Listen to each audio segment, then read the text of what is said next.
yang memotong, insyaallah. Kita tinggalkan saling foto-memfoto.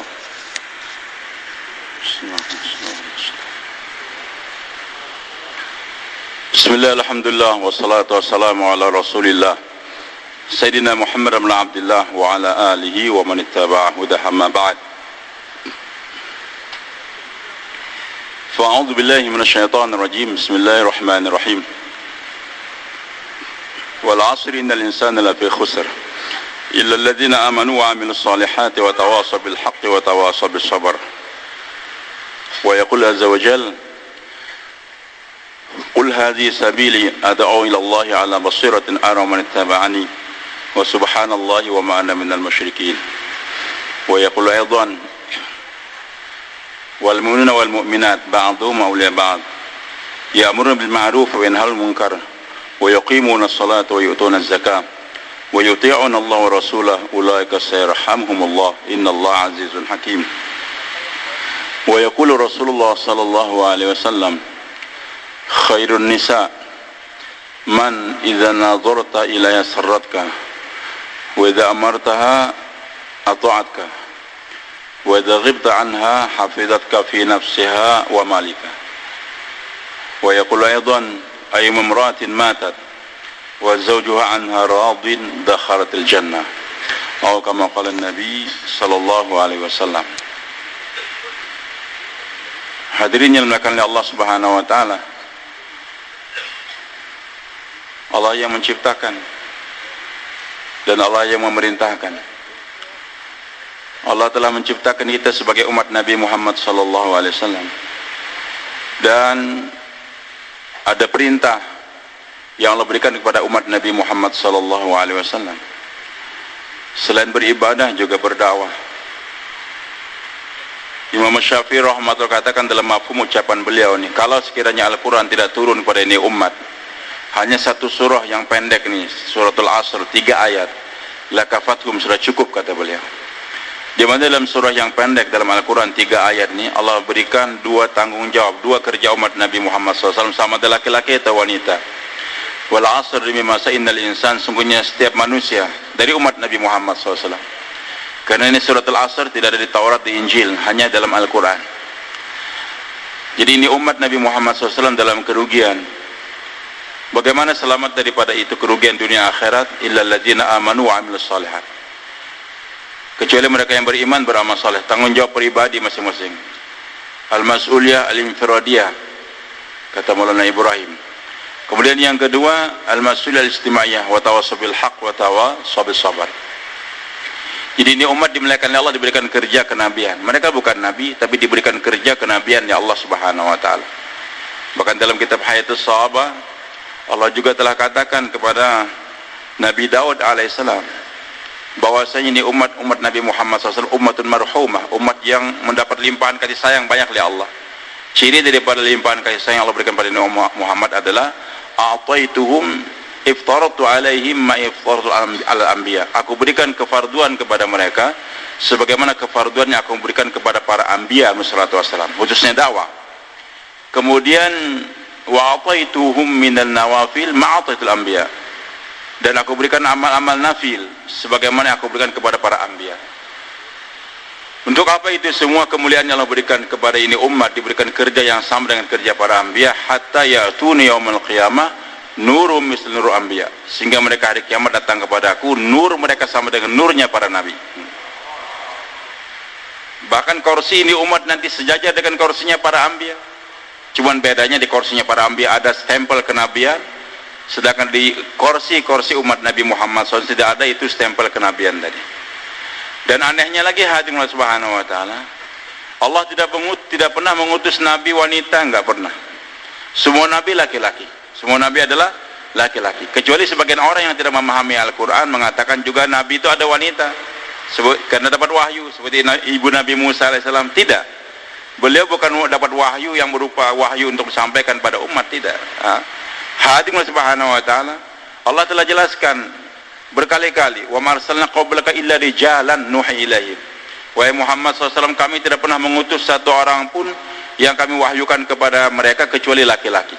Semua nabi adalah laki-laki. Tapi aneh ini umat, Bukan hanya laki-lakinya yang dapat kerja kenabian, wanitanya juga diberikan kerja kenabian ya Allah Subhanahu wa taala. Mereka bukan nabi, tapi diberikan kerja nabi. Bahkan wanitanya pun diberikan kerja kenabian juga oleh Allah. Sehingga Allah firmankan dalam Al-Quran juga, Qul hadhi sabili. Katakan wahai kekasihku Muhammad SAW kepada umatmu, wahai umatku, inilah kerja aku, inilah jalan aku. Apa jalan Nabi SAW? Kerja Nabi itu apa? Ad'u ilallah, berdakwah, mengajak manusia kepada Allah sebagaimana nabi-nabi yang lain. Ala basiratin, dengan dalil yang jelas, hujah yang nyata, dengan yakin yang benar dari hati. Ana wa man ittaba'ani, ini kerja aku dan orang yang mengikuti aku. Dalam tafsir Jalalain dikatakan ana wa man amana bi, aku dan orang yang beriman kepadaku. Jadi setiap orang yang beriman kepada Nabi Muhammad SAW, sama ada laki-laki atau wanita, diberikan kerja kenabian oleh Allah Subhanahu wa taala. Bahkan tidak puas sampai di sana saja, Allah jelaskan lagi dalam Al-Quran, kuntum khaira ummatin, kalian adalah sebaik-baik umat. Ini umat dapat gelar umat yang baik, yang terbaik. Dan dikatakan oleh ulama, kuntum di sini bukan hanya untuk laki-laki saja, bahkan juga untuk wanita. Termasuk di dalamnya Khadijah, Aisyah, Fatimah, yaitu para sahabat radhiyallahu anhunna. Ukhrijat linnas ta'muru bil ma'ruf wa tanhauna 'anil munkar. Hadirin subhanahu wa ta'ala. Dan Allah berikan sentuhan kepada kita dalam kerja dakwah yang sangat mulia. Jangan kerja sendirian, tapi bawa kau punya istri dalam bekerja yang sangat mulia ini. Sehingga Allah firmankan, wal mu'minuna wal mu'minat ba'dhum awliya ba'd. Para mukmin laki-laki, mukmin perempuan satu sama lain dapat bekerja sama. Kerja sama dalam hal apa? Ya'muru bil ma'ruf wa yanhaul munkar. Kerja sama dalam kerja kenabian, yaitu kerja dakwah. Jadi tujuan daripada perkawinan kita yang utama adalah untuk menggalakkan ini dakwah, buat ini kerja dakwah. Baru yang kedua dalam ibadah, wa yuqimunas shalah. Yang ketiga, wa yutuna zakah, kerjasama untuk bayar zakat, bersedekah. Wa yuti'unallah, kerjasama untuk mentaati terus perintah Allah, wa rasulahu, menghidupkan sunnah-sunnah Nabi Muhammad sallallahu alaihi wasallam. Maka hadirin subhanahu wa ta'ala, dalam kerja kita sekarang ini, alhamdulillah masyayikh kita sejak awal memikirkan bagaimana wanita disertakan dalam ini kerja dakwah. Sejak Syekh Ilyas rahmatullahi alaih, begitu teruskan oleh Maulana Yusuf rahmatullahi alaih, dan sampai sekarang, di samping kerja laki-laki, maka juga kerja atas wanita tidak pernah dilupakan oleh para masyayikh kita. Nah hadirin Allah subhanahu wa ta'ala, Allahu Akbar. Bagaimana kita sertakan istri kita dalam kerja? Semua niat untuk sertakan istri insyaallah hadirin. Dan ini merupakan perintah Allah subhanahu wa ta'ala. Hadirin bagi Allah subhanahu wa ta'ala, dua yang Allah inginkan nih, kita kerja, tapi bukan kerja saja, kerja dan ikut tertib. Allah kata, wa qul i'malu, wahai Muhammad SAW, katakan pada umatmu, bekerjalah kalian. Kerja, jangan tidak bekerja. Siap kerja insyaallah, bukan cuma dengar saja. Awalnya mendengar, sami'ana, tapi terus wa ata'na, bersedia insyaallah Pak, niat untuk mengerjakan. Sami'na wa ata'na. Jelas dalam kerja kita pasti salah. Tidak ada orang yang kerja enggak salah. Makanya kita katakan ghufranak, ampunkan kami ya Allah. Hadirin subhanahu wa ta'ala, itu indahnya Pak. Sami'na wa ata'na, kita enggak mampu kerja dengan benar, dengan sempurna, maka kita katakan ghufranak, minta ampun. Nabi katakan, kalau kalian tidak berbuat salah, tidak berdosa, kalian, Allah akan hapuskan kalian semua. Jadi kalau ini umat suci semuanya, Allah hapuskan. Wa sayatil biqaumin yuznibun wa yastaghfirun fayaghfirullah. Nanti akan Allah hadirkan dengan satu kaum yang berbuat salah, kemudian minta ampun mereka, maka Allah ampunkan. Orang tua kita kayak Mukhlisun katakan, ada orang hanya berbuat salah satu saja, satu salah, tapi dibenci oleh Allah. Ada orang berbuat 1000 salah, tapi Allah cintai. Orang nggak sholat, salahnya berapa? Salah satu. Apa salahnya tidak sholat? Udah. Yang satu mau sholat, wudunya acak-acakan, sholatnya takbirnya entah gimana, 1000 kesalahan, tapi dia mau sholat, setelah sholat dia istighfar. Maka orang yang membuat 1000 kesalahan dalam sholat tadi dan dia istighfar, niat memperbaiki masa akan datang, lebih Allah sukai daripada yang tidak sholat tadi. Orang tidak dakwah, salahnya berapa? Satu. Dia mau dakwah, bayannya salah, hadis dhaif bilang hadis sahih, Quran baca hadis, hadis baca dikatakan Quran dan sebagainya. Maaf nih, pakai sorbannya masya Allah macam-macam gitu. Banyak kesalahan dalam dakwah, tapi dia mau buat dakwah. Nanti dia istighfar dan siap dengar arahan, maka Allah ampunkan dia. Bersedia untuk kerja insyaallah? Maka wakil ya mana kerja kalian, kerja, tapi jangan lupa fasayarallahu fasaru amalakum wa rasuluhu minhu. Tapi kerja kalian dikontrol oleh Allah dan Rasulnya dan oleh orang beriman. Jadi kalau kita kerja dikontrol gimana, sembarangan atau tidak? Kerja, tapi saya kerja dikontrol oleh Allah. Yang punya proyek siapa? Allah. Maka hati-hati dalam kerja sesuai dengan arahan yang diberikan oleh Allah dan Rasulnya dan orang yang beriman, itu para masyayikh kita khususnya. Kemarin kita muzakarah di Kebun Jeruk, banyak kita bincang-bincang masalah tertib, masalah tertib macam-macam. Akhirnya saya sampaikan, saya dapat targiban dari kawan dari Mesir. Ajib targibannya. Beliau katakan, kun fil hayati kal la'ibi wala takun kal hakami. Jadilah kamu dalam hidup ini seperti pemain main bola, jangan seperti wasit. Jangan seperti wasit. Jadi pemain, jangan jadi wasit. Pemain 22, wasit 1 cukup. Tapi kamu jadi pemain, jangan jadi wasit. Fa innal awwal yabhatu an hadafin. Karena yang pertama pemain mencari gol terus, ingin mencetak gol. Tahu target saya adalah gawang misalnya, saya harus masukkan. Wasani yabhat an khata. Sedangkan yang kedua wasit mencari kesalahan. Siapa yang siap jadi wasit, Pak? Cari kesalahan terus. Wasit diperlukan, tapi orang yang ahli memang, dan dia dapat gaji untuk memperbaiki pemain, jangan sembarangan. Wasit kita cukup masyayikh saja, kita jangan mewasitkan diri. Repotnya pemain 1, wasitnya 22. Gimana, Pak? Bisa jalan nggak? Sekarang kita Karkun Indonesia masih terkesan ingin jadi wasit terus. Wah, ini salah, salah. Tapi nggak mau main. Ini Allah nggak suka. Wa qul i'malu, kerja kalian. Tapi kerja kalian dikontrol oleh Allah dan Rasul dan orang yang beriman. Salat, tapi salat ikut arahan. Maka salat yang ikut arahan masuk surga. Salat nggak ikut arahan. Wa idza qamu ila sholati qamu kusala yurun nas, masuk neraka. Haji, gara-gara haji dosa dia diampunkan seperti lahir, tapi haji masuk neraka dia karena hajinya tidak ikut arahan. Begitu pula zakat, semua amal-amal agama Allah ceritakan dalam Al-Quran, dalam hadis Nabi SAW.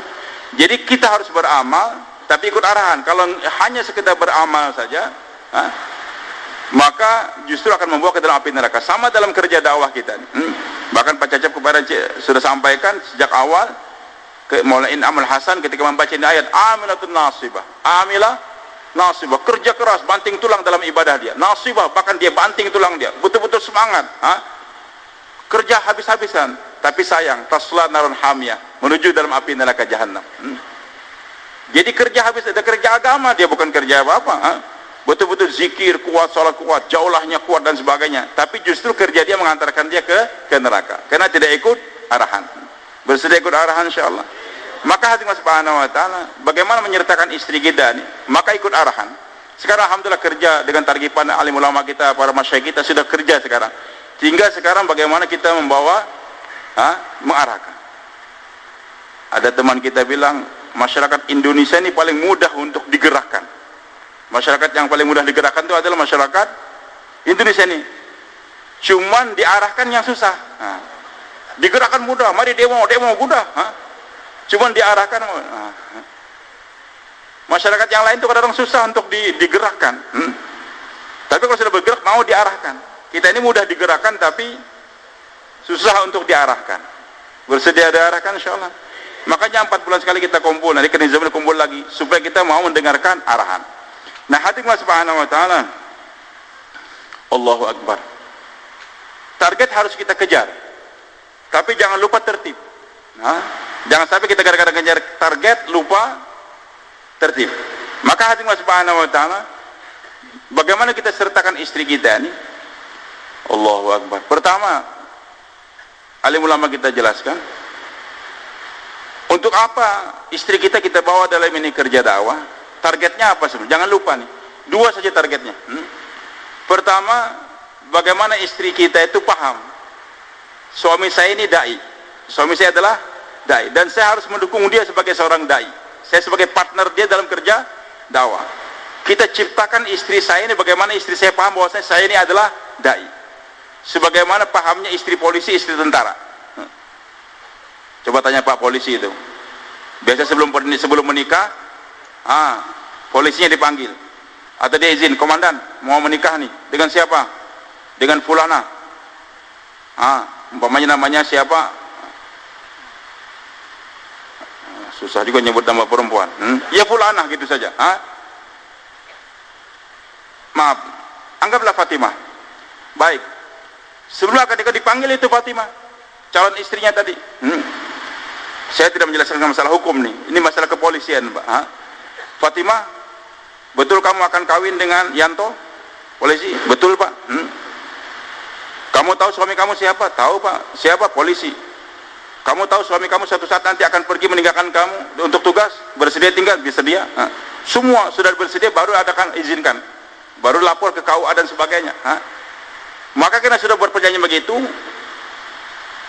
waktu pemilu ataupun lebaran, suaminya kerja siaga 1 dari pagi, bahkan dari subuh sampai jam 10 malam kerja, pulang ke rumah sudah letih, mau istirahat, udah selesai sholat isya dan sebagainya, berbaring dia, baru letakkan tangannya sentuhkan ke lengan istrinya tadi, baru ngelus sebentar, ternyata HP berbunyi.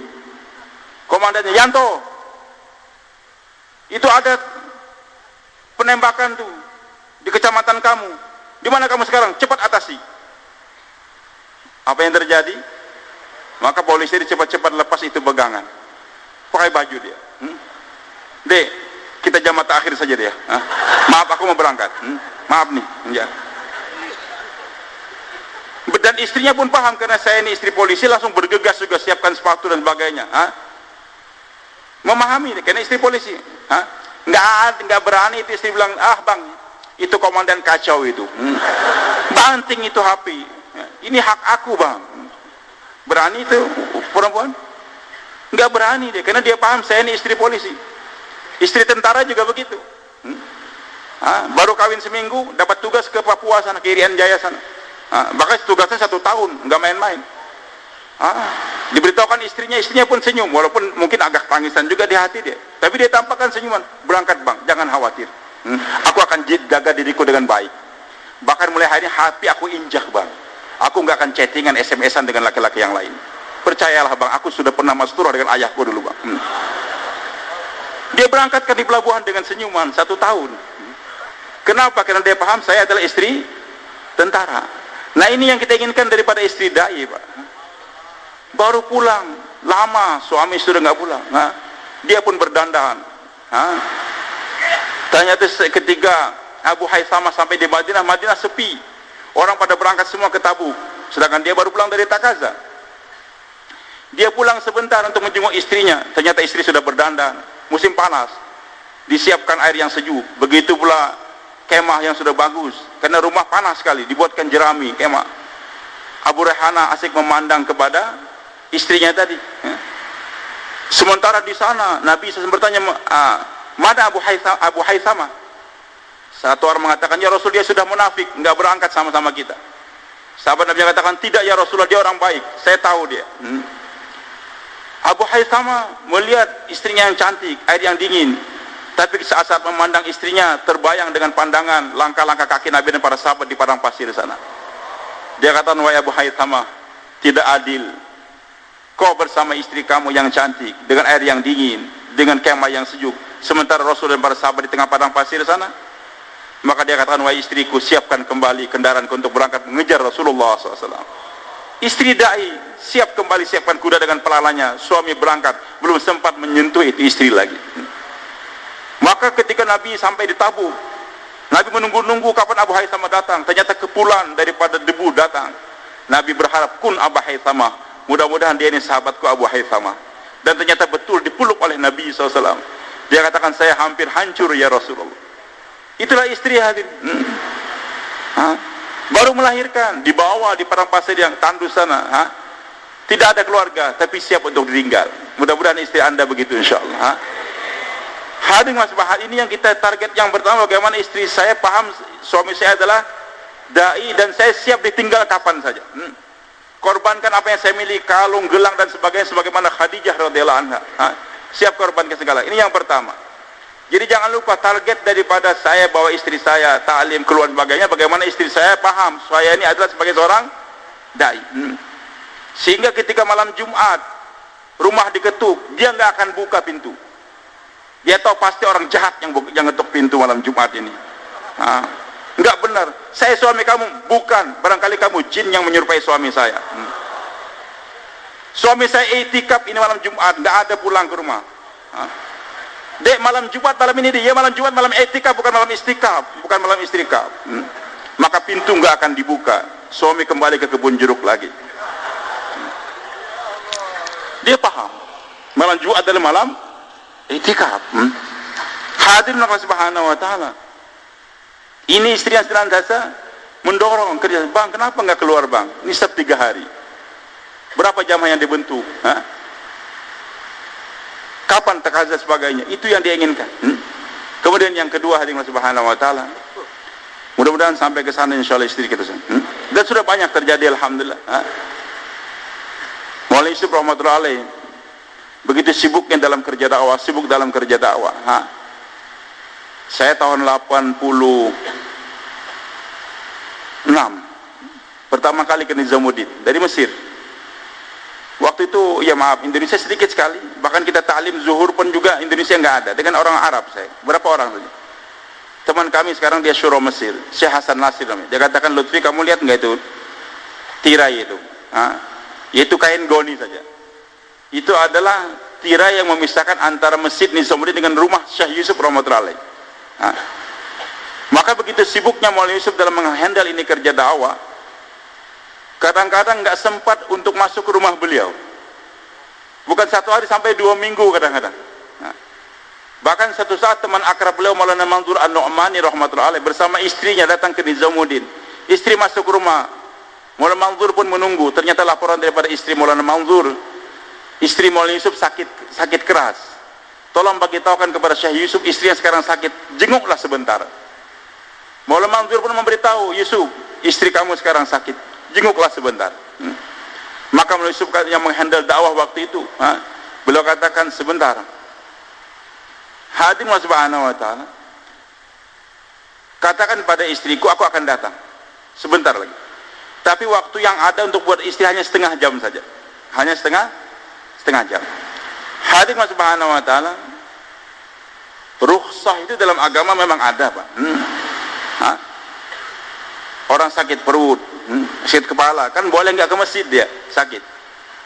Tapi kalau sekira dia imam masjid, imam masjid, kalau dia nggak ke masjid, jamaah bubar, nggak ada yang bisa jadi imam, nggak ada yang bisa jadi imam. Berarti dia sakit perut, maka rukhsah nggak berlaku, Pak.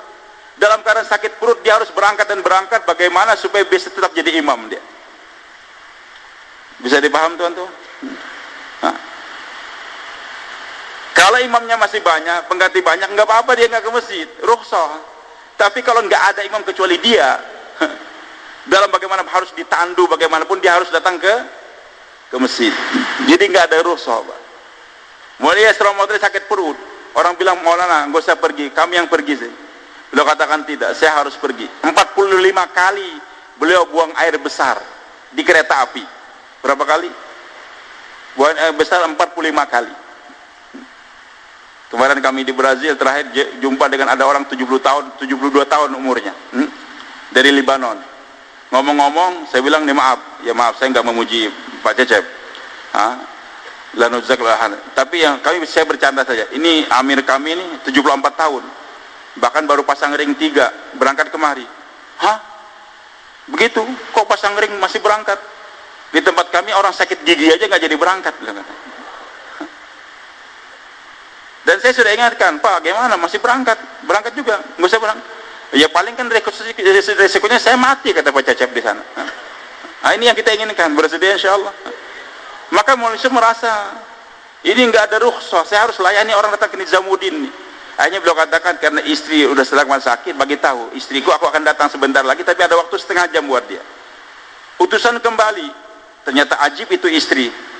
Dia katakan, sampaikan salamku kembali kepada Maulana Yusuf rahmatullahi alaih, dan katakan kepada beliau, waktunya akan diberikan buat saya setengah jam, nggak usah datang. Itu waktu aku sedekahkan buat umat Nabi Muhammad SAW. Aku sedekahkan buat umat Nabi Muhammad SAW. Maulana Yusuf senang betul mendengar hadiah istrinya tadi, sehingga dilanjutkan program muzakarah. Istri beliau meninggal dunia, Maulana Yusuf nggak sempat hadir di samping istrinya tadi. Tapi akhir kehidupan beliau sempat mensedekahkan waktu setengah jam untuk umat Nabi Muhammad SAW. Dan setengah jamnya Maulana Yusuf bukan sembarangan, Pak. Berapa nilainya sekarang kita ini? Saya yakin pertemuan kita sekarang, keluarnya Mastur, Allah berikan pahalanya buat istri beliau yang meninggal, nggak sempat dijenguk oleh suami tadi. Hadirin subhanahu wa ta'ala, ini istri yang kita inginkan. Kemudian yang kedua, Pak, tujuan daripada kita bawa istri untuk memahamkan kepada dia, medan kerja kamu itu adalah rumah. Laki-laki medan kerja dia lebih banyak di luar rumah, lebih banyak di luar rumah. Ayat Quran menjelaskan demikian. Tapi untuk wanita, waqarna fi buyutikun, tinggallah kalian di rumah-rumah kalian, tinggallah kalian di rumah-rumah kalian. Jadi medan kerja perempuan itu adalah dalam rumah. Maka perempuan tidak ada azan, perempuan tidak jadi imam di masjid dia, perempuan tidak ada jumatan. Dibolehkan kalau dia mau jumat, tapi tidak digalakkan itu perempuan untuk sholat jumat. Hadirin subhanahu wa ta'ala, karena medan kerja adalah di rumah. Justru yang menantang pertama kali ini kerja Masturah Maulana Yusuf sendiri. Ketika Syekh Ilyas mengkaji kehidupan para sahabat, pentingnya wanita dipahamkan dalam kerja. Sementara beliau begitu sibuknya tadi, akhirnya dibentuk jamaah Masturah pertama kali, amirnya Maulana Daud rahmatullahi alaih. Beliau cerita sendiri sama saya, Maulana Daud. Ketika akan berangkat, kata Syekh Ilyas, jumpai Yusuf dulu. Maulana Yusuf jumpai, bagi tahu bahwasanya kami akan diberangkatkan oleh Syekh Ilyas Masturah gini. Langsung marah Maulana Yusuf rahmatullahi alaih. Langsung datang, wahai ayah, kenapa kau berangkatkan perempuan? Sedangkan Quran mengatakan waqarna fi buyutikum, tinggallah kalian di rumah-rumah kalian. Kok malah perempuan dikeluarkan? Ini aneh lagi tablik ini. Sudah laki-lakinya keluar, perempuannya dikeluarkan lagi. Bertentangan, ini marah betul Syekh Yusuf rahmatullahi. Waktu itu belum memahami betul dia kerja dakwah banyak. Karena sibuk dalam pengkajian kitab waktu itu beliau. Akhirnya dipanggil oleh Maulana Ilyas, dikatakan dengan lemah lembut, wahai anakku, sekarang perempuan sudah pada keluar semua dari rumah, ke pasar, jadi TKW, jadi macam-macam. Banyak sekali perempuan keluar rumah. Nah, aku bentuk jamaah Masturah ini bersama mahramnya untuk memahamkan kepada wanita bagaimana keluar rumah yang benar. Jadi untuk mengajarkan wanita bagaimana keluar rumah yang benar. Untuk apa itu perempuan keluar rumahnya, bagaimana tertib keluar rumahnya, dengan mahramnya, dengan hijab dan sebagainya. Juga tujuannya untuk keluar rumah apa? Untuk belajar agama, bukan sekedar untuk ke mall dan sebagainya. Supaya nanti, sementara rumah sekarang belum ada suasana, maka itu perempuan keluar rumah untuk membentuk suasana supaya nanti pulang ke rumah paham medan kerja saya adalah di mana? Rumah. Jadi keberhasilan dalam ini kerja Masturah adalah setelah perempuan keluar 3 hari, 15 hari, 40 hari, dia semakin paham suami saya adalah dai, dan dia lebih kerasan tinggal di rumah dia. Bisa dipaham teman-teman? Jangan sampai setelah dia 15 hari, bang, tolong daftarkan saya ingin jadi polwan. Sekarang sudah diizinkan pakai jilbab. Bang, kalau gitu bikin pom bensin yang semua pekerjanya perempuan pakai cadar. Bang, mari kita bikin kerjasama sama Karkun, bikin ke restoran sunnah yang mana perempuan, yang pelayannya perempuan pakai cadar semua. Bagaimana Pak? Jadi dia semangat ingin memamerkan cadar di mana-mana. Memamerkan cadar di restoran, di pom bensin dan sebagainya. Bukan, tujuannya bukan memamerkan cadarnya, tidak, tapi adalah mengembalikan kamu ke dalam rumah. Maka perempuan yang nggak punya cadar atau hanya cuma satu saja punya, untuk kepentingan keluar lebih mulia daripada perempuan yang punya 1 juta cadar kerja di pom bensin.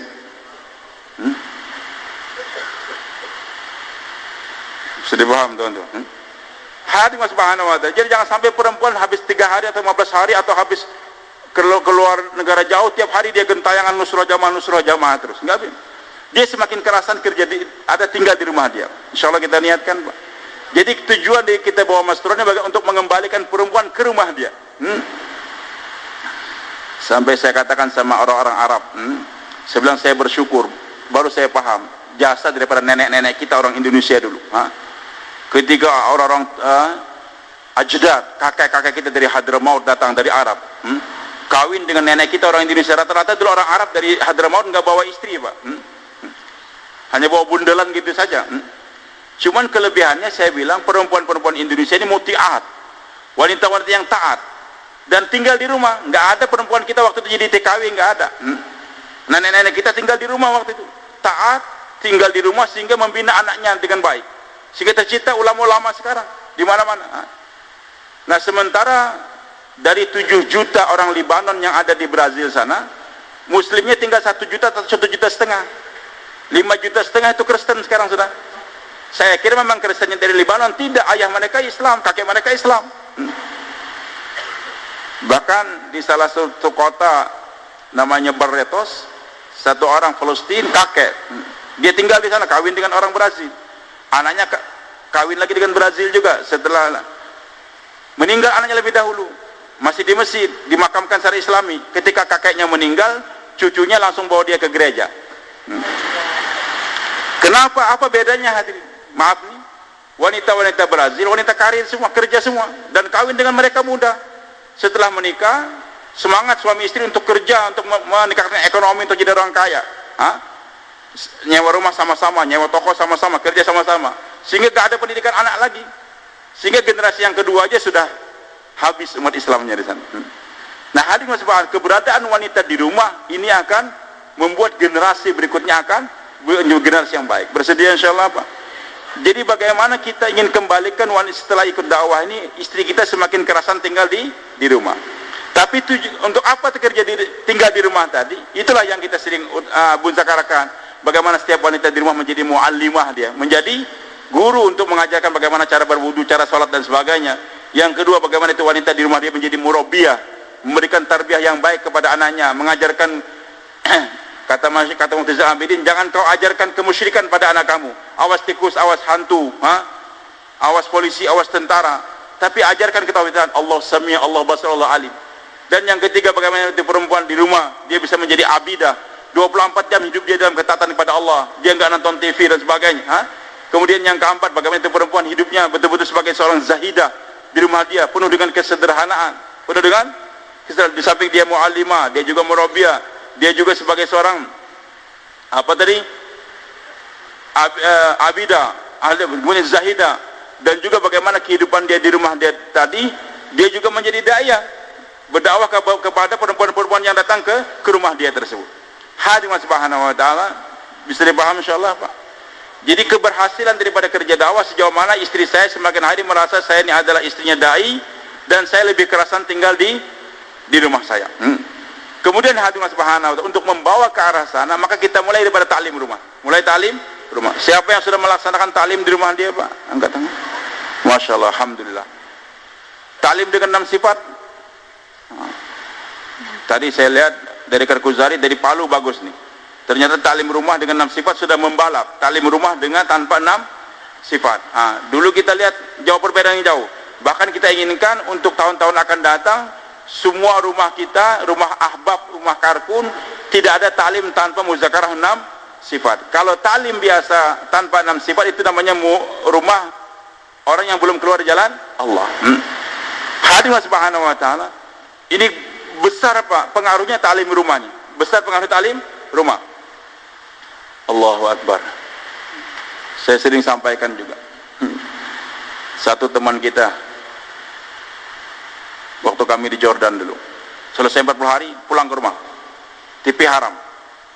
Kata istrinya, loh haram, dulu nggak haram sekarang haram. Ya dulu qaul qadim, sekarang qaul jadid. Loh yang belikan TV kan abang sendiri, pokoknya sekarang haram. Ribut, akhirnya kelahi. Kata istrinya, begini aja deh bang, jangan ribut kita, abang boleh keluarkan TV dari rumah, tapi saya akan keluar juga bersama dengan TV keluar rumah. Bingung dia, siapa yang ngurusin anak? Lapor ke markas, kata masih siapa yang nyuruh kamu mengeluarkan TV?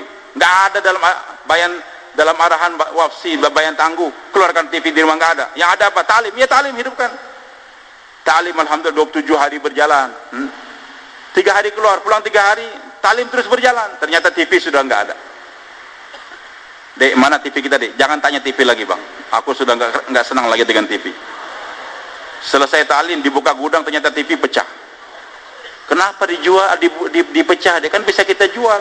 Loh, abang kan bilang TV itu haram. Kalau kita jual, berarti menjual benda yang haram, Bang. Wah, itu perempuan, Bang. Ajib. Ya. Hadirin subhanahu wa ta'ala. Ta'lim rumah 5, Bang. Mulai saat sekarang arahkan supaya ta'lim rumah kita dengan 5. Makanya minimal setengah jam. Minimal setengah jam. Nanti bertahap sampai 1 jam, 1 jam setengah silakan. Tapi dengan 5 dan tidak terasa setengah jam berjalan. Dan ajib, perubahannya ajib. Saya sendiri rasakan tuh. Setelah ta'lim pertama kita muzakarah tajwid. Muzakarah tajwid. Atau membaca Al-Quran. Sebelumnya kita baca fadilah Quran baik dengan membaca ataupun dengan hafalan.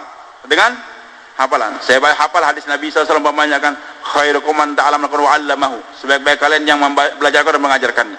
2 kali saya ulangi, 3 kali langsung kita buat halakah. Langsung kita buat halakah. Halakah Quran. Kita baca Al-Fatihah dengan 10 surah. Sempurnakan. Kalau tidak kita lihat waktunya. Hadirin subhanahu wa ta'ala. Kemudian setelah itu, ini sudah pertama, kita baca ta'lim kitabi. Hari ini kita baca fadilah amal dengan fadilah sedekah. Besok baca muntakhab, ada berganti. Beda apa dua-duanya? Fadilah amal, fadilah sedekah untuk menggalakkan, untuk menggairahkan kita beramal. Sedangkan muntakhab ahadis untuk meluruskan 6 sifat kita. Untuk meluruskan 6 sifat. Jadi beda. Makanya masyarakat kita inginkan hari ini kita baca fadilah amal, besok baca muntakhab hadis, supaya nanti waktu muzakarah 6 sifat enggak sembarangan kita, enggak ngalor ngidul. Kemudian yang ketiga, muzakarah 6 sifat sahabat. Muzakarah 6 sifat sahabat. Saya ingat mulai saat katakan, kalau sekiranya Allahu Akbar, di rumah kamu hanya ada talim fadhail saja tanpa 6 sifat, mungkin istri kamu semangat beribadah, tapi enggak ada fikir umat, tidak ada fikir umat. Nah, dengan adanya muzakarah 6 sifat sahabat tadi, kita tahu sifat yang terakhir bagaimana sahabat bergerak ke permukaan dunia supaya menimbulkan fikir alam dalam diri istri kita. Insyaallah penting.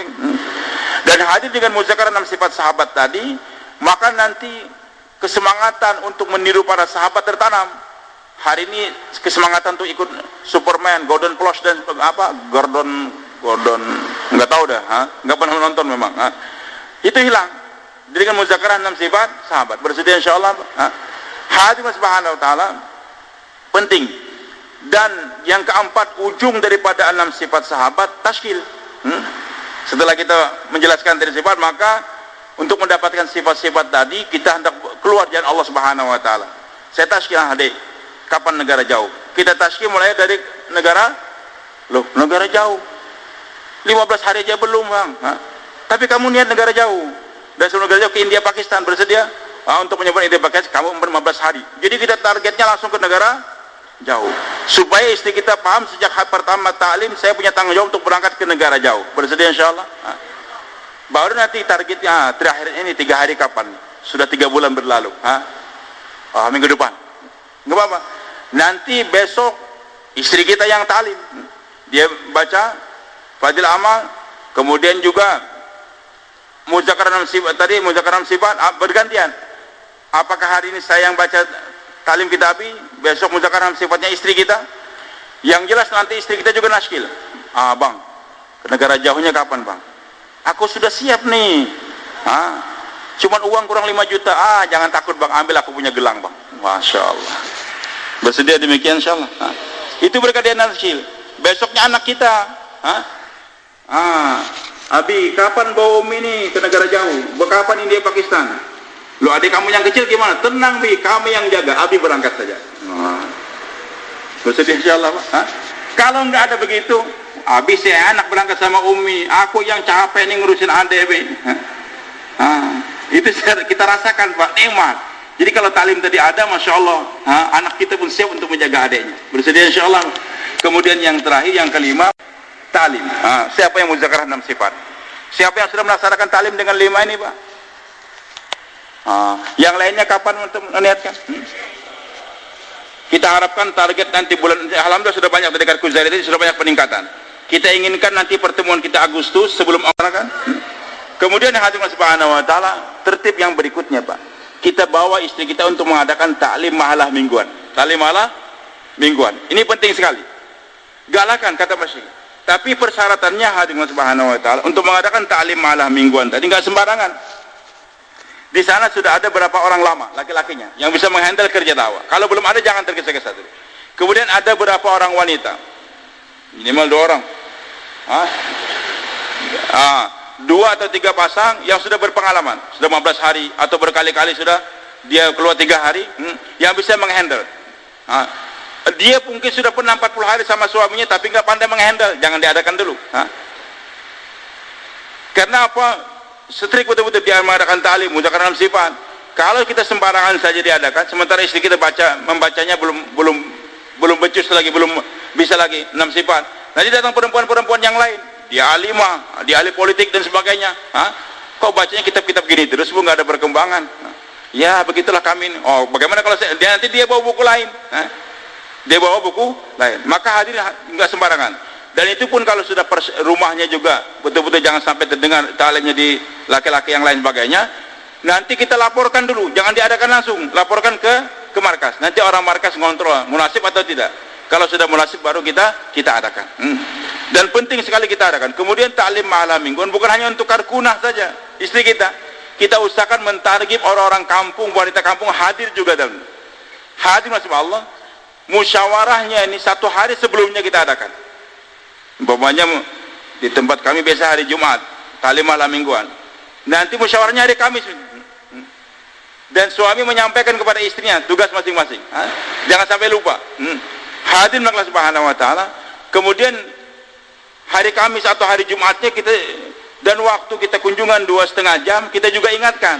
Pak, setiap minggu biasa Jumat sore kami ada taklim. Tolong hantarkan istri Bapak di rumah Sipul Anak. Kita suarakan. Bersedia tuan-tuan insyaallah. Hadirin subhanahu wa ta'ala, ini penting Mbak, taklim malam mingguan ini kita galakkan, tapi bukan halakah di mahala masing-masing, supaya nanti perempuan jangan terlalu berangkat terlalu jauh, karena di mahala boleh tanpa suami kan, tanpa ditemani suami, dekat saja, berdekatan saja. Maka dulu kita adakan taklim halakah, sekarang nggak ada lagi, supaya di mahala masing-masing.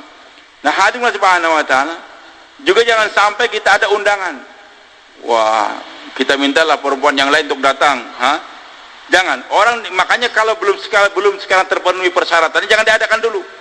Tapi kita harus punya target, harus mengadakan target tapi tertib juga. Nah untuk itu bagaimana minimal tahun depan sudah ada taklim malam mingguan di rumah saya. Untuk itu sekarang bagaimana orang di mahala kita setelah dia keluar 3 hari bawa istrinya untuk keluar 3 hari, 3 bulan bawa lagi 3 hari, 3 bulan bawa lagi 3 hari. Nanti belahan keempat 15 hari. Pulang 15 hari 5 pasang tadi langsung pulang bisa menghidupkan taklim mahalah mingguan. Itu cara mengejarnya, bukan mengundang orang lain. Insyaallah kita niatkan demikian Pak. Sudah berapa? Coba angkat tangan yang sudah ada taklim mahalah mingguan, siapa di tempat dia? Oh, masih banyak yang belum. Yang belum siap mengadakan insyaallah.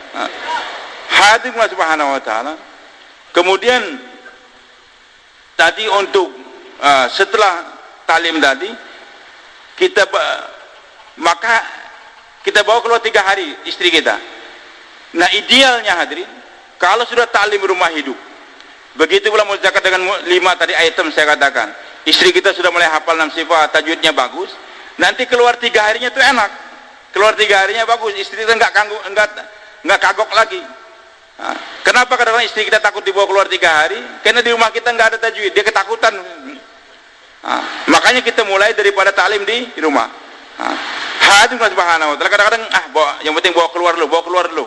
Jangan, justru kita tekankan taklim rumah lebih kita utamakan daripada dia membawa keluar dia 3 hari. Banyak perempuan nggak mau keluar lagi karena setelah dia keluar 3 hari memang dia belum pernah baca Qurannya, nggak pernah dikontrol suaminya. Waktu muzakarah tajwid langsung dia bilang, kok ibu ini istrinya Pak Ali kan, saya dengar Pak Ali sudah pernah ke negara Jauh, kok ibu baca Qurannya kayak gini-gini aja, gimana sih?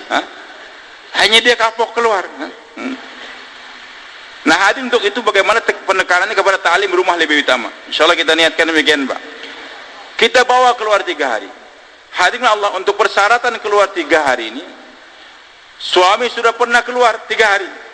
Idealnya tadi 2 kali. Sekarang saya keluar 3 hari. Bulan depan 3 hari. Bulan ketiga kita keluar 3 hari bersama dengan istri kita. Minimal suaminya sudah pernah keluar 3 hari, masturah baru dia bawa istrinya untuk keluar 3 hari. Hadirin subhanahu wa ta'ala. Allahu Akbar. Dalam kerja masturah ini beda pada dengan kerja laki-laki. Kerja laki-laki keluar dulu, nanti baru kita tertibkan waktu dia keluar. Tapi kalau perempuan enggak, tertib dulu baru keluar. Saya sering katakan kemarin, Tarzan kota, pemabuk dia, suka ngepulkan asap yang berbau busuk gitu. Ya, saya terkesan enak di Brazil, Pak. Setiap WC tertulis proibido fumar, bahasa Portugal. Dilarang merokok. WC orang bersih, nggak ada rokok. Di Indonesia ini kacau, WC-nya penuh dengan rokok. Saya itu mendingan berkelahi dengan jin daripada masuk WC yang ada asap rokoknya itu. Waduh, kacau. Baik. Hadirin subhanahu wa ta'ala. Tapi dia jaga ngerokok, minum, mabuk. Saya siap 40 hari. Oh, masya Allah, alhamdulillah, marhaban. Saya kan, bagaimana nih? 3 peti, 3 bal, enggak apa-apa, bawa saja. Kita terima dia, kita terima. Nanti baru kita kasih sarung, suruh mandi dan sebagainya. Silakan berangkat 3 hari, kasih bayan hidayah. Sebentar, bayan hidayah itu apa? Arahan. Berapa lama? 1 jam. Sebentar, 1 botol. Blok. Rokok. Biarin dulu, pojok sana. Dengar bayan hidayah. Mau berangkat? 1 botol lagi. Minum lagi. Pindah. Silakan. Dia bawa. Tapi jangan diangkat. Kalau kita ngangkatkan, dosa kita. Dia ngangkat sendiri. Ngangkat sendiri. Dosa kalau kita ngangkatkan petinya, ngangkatkan rokoknya 1 bal, nggak bisa. Ngapain ngangkat tendang aja gitu. Baik. Sambil keluar, sampai kita tertibkan. Sampai dia sendiri yang nginjak rokoknya nanti, yang ngencingin rokoknya dengan memecah itu botol. Itu laki-laki. Tapi perempuan nggak bisa. Untuk keluar 3 hari, tertib dulu baru bisa keluar. Di antara tertibnya 4 nggak bisa ditawar nih, Pak. Pertama dengan musyawarah markas. Dan ini penting, Pak, dimusyawarahkan di markas. Ada beberapa pertanyaan. Saya sekarang keluar satu tempat, 4 pasang, dapat tashkilan. Dan itu orang dari Jakarta, tinggal menjumpai mertua dia di desa sana. Ada waktu 3 hari, 4 hari akan pulang ke Jakarta. Belum pernah melakai Islam. Istrinya semangat mau masturah, maka keluar. Tapi harus musyawarah markas, jangan juga sembarangan. Musyawarah markas, telepon orang markas. Pak, ini kami gerak dapat tashkilan nih untuk 3 hari. Dan gak ada yang menghandle. Kalau bisa itu memang dihandle sendiri oleh orang tempatan. Tapi kalau nggak bisa terpaksa dan waktu pun mepet itu juga, maka kita musyawarahkan. Telepon orang markas, Pak, ini kalau dapat tashkilan, tapi harus musyawarah markas. Bapak bisa hadir nggak? Loh, kan musyawarah markas hari Senin, nggak bisa. Munasib nggak digabungkan? Munasib atau tidak digabungkan? Setelah dapat persetujuan dari mereka, baru kita gabungkan. Karena kalau tanpa musyawarah markas nanti sembarangan saja. Orang mau gabung sana, tidak. Baik. Jadi baik 3 hari di mahala atau mendapat tashkilan, semua nggak boleh lepas daripada musyawarah markas. Kemudian yang kedua, dengan hijab yang sempurna. Hijab yang sempurna, pakai purdah. Jangan cuma pakai jilbab saja. Kaos kaki, kaos tangan kita pakai. Kemudian yang ketiga, di samping tadi, yang ketiga dengan mahram, dengan mahramnya, dengan suaminya yang paling bagus. Anak gadis boleh keluar 3 hari bersama ayah dan ibunya. 3 hari saja. 15 hari nggak bisa. Tapi kalau wanita yang janda, dia boleh keluar dengan anaknya 3 hari. Boleh anak 3 hari. Tapi kalau dia juga dibolehkan izin, wanita janda boleh keluar 15 hari, boleh 40 hari, bahkan boleh ke India, Pakistan, bahkan boleh ke negara jauh. Tapi dengan syarat dia harus ikut kepada saya dengan istri saya. Ibu saya ikut dengan saya. 3 hari boleh. Ternyata ibu saya waktu dengan ayah saya dulu pernah keluar 3 hari 3 kali. Maka waktu saya keluar 15 hari, ibu saya boleh keluar 15 hari sama saya. Dan saya sekarang mau berangkat 40 hari. Ibu saya dulu pernah keluar sama ayah 15 hari. Dia boleh juga keluar 15 hari. Kemudian saya mau berangkat ke India, Pakistan. Ibu saya mau ikut juga. dibolehkan untuk keluar asalkan anak dan suaminya ikut. Tapi kalau hanya sama anaknya saja, maka cukup 3 hari saja. Bisa dipaham tuan-tuan insyaallah. Baik, hadirin Allah Subhanahu wa taala. Kemudian yang keempat, jangan bawa anak. Jangan bawa anak. Anak kecil maksudnya, jangan bawa anak. Hadirin Allah Subhanahu wa taala.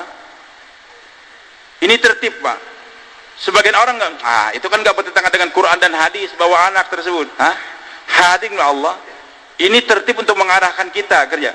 Anda keluar 10 kali bawa anak, tidak lebih hebat daripada keluar sekali saja tanpa anak, tanpa bawa anak. Tapi anak saya kan nggak ganggu orang, Pak. Walaupun anak Anda bisu, tuli, buta, atau mati, pemakamannya nanti habis 3 hari, habis keluar masturah, tetap jangan dibawa juga. Tetap jangan dibawa. Bersedia tuan-tuan insyaallah. Hadirin Subhanahu wa taala, ini kita bicara masalah tertib, Pak, bukan bicara masalah hukum. Nanti kalau hukum nanti, maaf nih, bukan berarti bertentangan, tidak. Orang sakit, sama-sama ke rumah sakit, dokter ke rumah sakit, pasien ke rumah sakit juga. Sebelum operasi, dokter makan daging. Tata tertib dalam dakwah nih, Pak. Para sahabat dulu mengerjakan, kita nggak ngerjakan. Bukan berarti bertentangan, tidak. Sahabat Nabi berangkat, lapor, kata Abdurrahman bin Auf, ya Rasulullah, kami sudah bukan negara ini, apa yang kerjakan? Nabi katakan, kawini anak kepala sukunya, kawin sama kepada anak suku. Jadi sahabat Nabi keluar, terus kawin di sana. Kita laporan, alhamdulillah Pak Cecep, kami dapat tashkilan nih di Mas Tambo, alhamdulillah bagus. Apa selanjutnya? Kawin dengan perempuan di sana. Begitu? Atau minta izin, atau tanpa izin dah. Alhamdulillah, Karkuzari kami keluar di Mas Tambah, diikram orang lagi. Bahkan saya dapat kawin di sana dengan janda punya anak 3. Bisa begitu? Selama kita keluar, kita nggak kawin, Pak. Nggak ada perjanjian kawin, tidak. Lu apa? Bertentangan? Bukan. Sahabat Nabi itu dokter, kita ini pasien. Sahabat Nabi adalah dokter, sedangkan kita adalah pasien. Kemarin kami di Bayan Tangguh waktu pulang dari Brazil oleh Pak Ali Bagus dari Medan. Beliau katakan para sahabat Nabi, betul seperti Maulana Umar Palampuri. Beliau katakan sahabat keluar, kita juga keluar. Cuman bedanya apa? Kanatis sahabah radhiyallahu anhum yakhrujuna bid-din. Sahabat Nabi itu keluar dengan agama. Jadi agama sudah ada dalam diri mereka, keluar membawa agama. Sedangkan kita nakhruj linatahassul 'ala din. Sedangkan kita berangkat untuk mendapatkan agama. Kita ini kan nggak ada agama, Pak. Lemah kita nih. Kita berangkat untuk mendapatkan agama. Jadi kita ini santri, mereka itu adalah kiai. Kita ini pasien, mereka adalah dokter. Jadi jangan, kalau pasien belakang ingin jadi dokter gimana, Pak? Maka di penanggung jawab daerah hati-hati nih. Jangan mengacaukan orang-orang di tempat dia.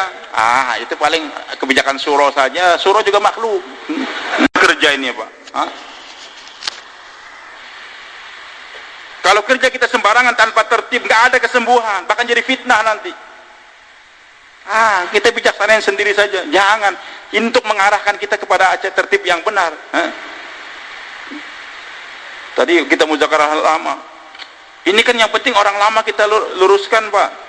Kalau orang baru kan memang yang sedang melanggar itu orang lama, Pak. Orang baru jarang. Coba kita naik motor, nyetir mobil baru nih, nggak mau melanggar, perhatikan betul-betul polisi lo itu rambu-rambu. Tapi kalau sudah lama jadi sopir sembarangan, yang berani ngebut itu kan orang lama, Pak, sopirnya. Coba sopir baru ada nggak berani yang kayak gitu? Nggak ada. Hati-hati betul dia. Makanya semakin lama dalam dakwah ini kadang-kadang kita semakin berani untuk nabrak. Nauzubillah min dzalik. Sehingga Allah katakan itu orang ahli kitab Yahudi Nasrani itu Allah celaka. Kenapa mereka dihancurkan oleh Allah? Karena fatala alaihimul amad. Sudah lama sekali zikirnya sebagainya, akhirnya malah nyeleneh. Maka semakin lama dalam kerja dakwah kita semakin tertib dalam ikut kerja dakwah. Bersedia teman-teman insyaallah.